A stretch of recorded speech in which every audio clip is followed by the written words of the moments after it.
আজকের ব্লগ ভিডিওতে সবাইকে স্বাগত। আমি আজকে সকাল সকাল রেডি হয়ে যাচ্ছি আমার ছাদ বাগানের জন্য গাছ কিনতে। 8টায় ট্রেন, তাই এখন যাচ্ছি স্টেশনের উদ্দেশ্যে। স্টেশনের সময়ের আগেই পৌঁছে গেছি, তাই একটু ওয়েট করতে হবে ট্রেনের জন্য। ভিডিওটা তোমরা কোথা থেকে দেখছো আমাকে কমেন্টে জানিও। ট্রেনের জন্য বেশিক্ষণ ওয়েট করতে হয়নি। এখন ট্রেনে করে চললাম।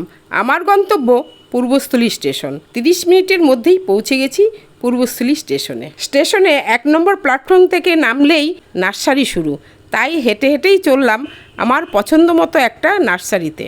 সত্যি এত সবুজের সমারোহের মধ্যে আমার কি যে ভালো লাগছে। যারা বাগান করে, গাছ ভালোবাসে, তারাই একমাত্র বুঝতে পারবে।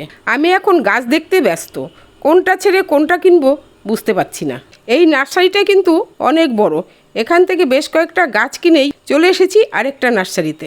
এই যে দেখতে পাচ্ছ রাস্তার পাশেই সব নার্সারির সমারোহ, আর আমি এই নার্সারি থেকেও অনেকগুলো গাছ কিনেছি। এখন দাঁড়িয়ে আছি স্টেশনে যাব বলে।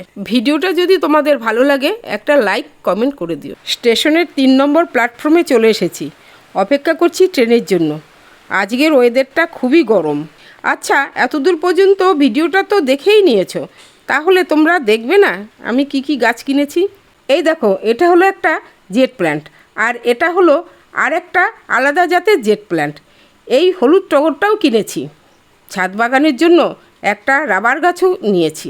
আর এই যে দেখে কি মনে হচ্ছে গাছে প্রজাপতি বসেছে? না না, এগুলো পাতাবাহারি। এটা হলো হোয়াইট ফ্লুস, হেভি ব্লুমিং ফুল গাছ।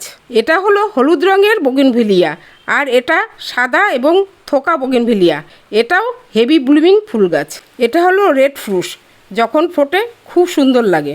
আর এটা হলো একটা জবা গাছ, আমরা এটাকে বলি লক্ষ্মী জবা।